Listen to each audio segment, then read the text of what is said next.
I'm Ryan Hepburn, and I'm here to talk to you about the drastic effects CO2 emissions have on our oceans.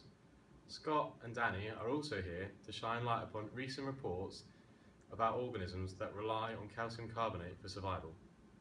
But what is ocean acidification? It is a term used to describe the ongoing decrease in pH levels in our oceans caused by anthropogenic CO2 emissions, such as burning fossil fuels. The atmospheric CO2 dissolves into ocean waters, which reacts with the water molecules to form carbonic acid. This carbonic acid has a detrimental effect on the calcification processes of some marine organisms, such as snails and corals. Now, this carbonic acid is harmless in small doses. We all drink it in our fizzy drinks. However, with 30 to 40% of the atmosphere's CO2 dissolving into the oceans, it's causing the water to become more corrosive, therefore having an extreme effect on some marine organisms. Scott will now introduce you onto a recent report published just last year on how ocean acidification affects some coral species. Ocean acidification is one of the biggest threats to coral and coral communities and could potentially be catastrophic in its effect. Hermatypic or reef-building corals use calcium carbonate to build their skeletons. They take calcium, which is readily available in a water column, and carbonate, whose bioavailability is pH dependent. The form at which carbon is stored in the oceans is dependent on the pH. At a relatively higher pH, it will be stored as carbonate, which corals use to form the calcium carbonate skeleton. However, at a relatively lower pH, this carbonate will be converted to bicarbonate with the addition of hydrogen ions, which lowers the bioavailability of carbonate, also known as the aragonite saturation. Ocean acidification essentially halts the calcification process in corals, which means that the rate of dissolution rises above the rate of growth. This could be potentially devastating for not only the coral communities, but the endemic species that rely on the reef for food and shelter. This issue is not specific to tropical reefs, as it also affects colder deep water species like Lophelia, which are found in the northern Atlantic areas. Rising ocean temperatures causing mass bleaching of corals is well documented, and this global decrease of pH is exacerbating the problem. As corals are slow to grow and slow to reproduce, they are slow to adapt to environmental change. However, a study by Ken Anthony in 2011 showed that a shift from coral dominance to algal dominance due to ocean acidification alleviated the stress of ocean acidification downstream on the reef. This is due to the increased uptake of CO2 by this macroalgae, causing a buffering effect. This is a potential temporary local solution, but does not pacify the global problem as a whole. Corals are realistically unable to adapt or acclimatise to the rate at which oceans are acidifying.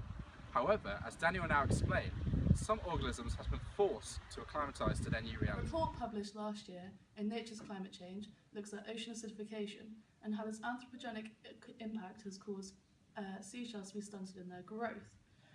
The report gives an explanation as to how marine species were able to survive previous mass extinctions by a phenomenon known as the Lilliput effect. The Lilliput effect represents a mass reduction in the size of a species associated with the aftermath of mass extinctions. Sea snails were measured near CO2 seeps. These are often associated with volcanic activity, and they have a reduced biodiversity of 30% and a reduced pH of 7.8, which is in comparison to seawater, which has a pH of 8.1. At these carbon dioxide seeps, marine snails were noted to be a third smaller and had physiological adaptations to deal with these conditions, so that they had higher mass-specific energy consumption, however had significantly lower metabolic demand. This is an adaptation to the increasing acidic conditions. These physiological adaptations allow marine snails to complete calcification and partially repair shell dissolution. Marine snails experiencing the Lilliput effect have to consume twice as much oxygen per milligram of tissue. The hypothesis being that living at these low pH conditions means that these marine snails have to have more of a higher metabolic demand. But because of their reduced size, their total oxygen consumption is actually roughly half that of the larger marine snails. This suggests that their adaptations are to help boost their survival prospects but lower their metabolic demand at the same time. So to summarise, the smaller organisms can survive these higher CO2 concentrations because they don't need as much oxygen to survive these conditions. A similar report recorded a dwarfing response to ocean acidification when oysters were reared in aquaria with lower acidic conditions than in comparison to normal seawater. Professor David Twitchett from the Natural History Museum said, "The fossil record shows us that mass extinctions and dwarfing of marine-shelled organisms is associated with past global warming events. It is likely that similar effects will increasingly affect modern marine ecosystems. Therefore, it is critical that we start to understand how certain species are able to survive chronic exposure to CO2 levels, since emissions of this gas is already having adverse effects on marine food webs and our food security. CO2 analysis in the ice cores show that for more than 600,000 years, the pH of the oceans has been 8.2. Since 1800 and the Industrial Revolution, the pH has dropped by 0.1 units. This doesn't sound like a lot, but remember that the pH scale is logarithmic, and therefore this corresponds to a 30% increase in acidity over the last 2 centuries. The oceans are absorbing more than 22 million tonnes of man-made CO2. At this rate, the ocean is likely to drop to 7.8 by the end of this century, corresponding to a 150% increase in acidity. While global warming has been debated for decades, ocean acidification has been widely accepted by the scientific community as a real and imminent hazard. But what effect will this increase in acidity have? The organisms in immediate danger would be mollusks or crustaceans. But what about the organisms that feed on these organisms? Atoll islands formed of historic coral sediment would crumble away in more acidic seas. As well as forming atolls, reefs also form barriers that dissipate wave energy, protecting land of economic importance as well as scientific importance. We also have to look at the wider picture. Should the reefs of the world vanish, the aquatic life it supports would not be the only casualty. More worryingly is the effect on the planktonic species that build a calcium carbonate shell, as these are food for a whole array of other species. These organisms are also in danger, as the food web will be severely altered. This therefore essentially prevents beach erosion, creating sanctuaries for mangrove forests, for birds and other wildlife.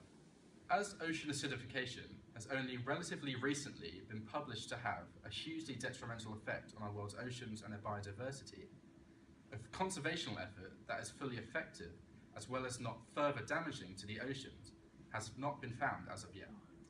Further research and funding is required from the scientific community to 1. Understand fully what effect ocean acidification is having on our oceans at an ecosystem level as well as an organismal level, and 2. To use this information to devise a global management agenda for the world's resources to be pulled together and used in a more effective way and a less damaging way. Ocean acidification and climate change are intrinsically linked, as they both derive from, if partly, from the increased emissions of CO2. Now, there are ways as individuals we can reduce this by choosing alternative modes of transport like cycling or electric vehicles or flying less.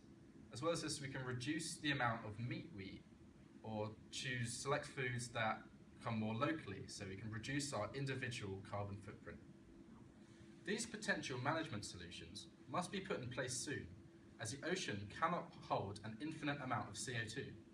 As the temperature rises, liquids become less soluble to gases like CO2. So at a certain point in the next few centuries, it will release much of this stored carbon. Now, we know this will happen as it has happened before. Looking at the fossil records of the last ice age, it has shown that the rising temperatures releases CO2 in 2 ways. 1, the melting ice caps mixes the ocean more, bringing up CO2 from the nutrient-rich deep waters, and 2, this effect of warmer water being less soluble to gases. Historically, this took 400 to 1300 years to happen, but more recent studies have shown that this could happen in the next 200 years.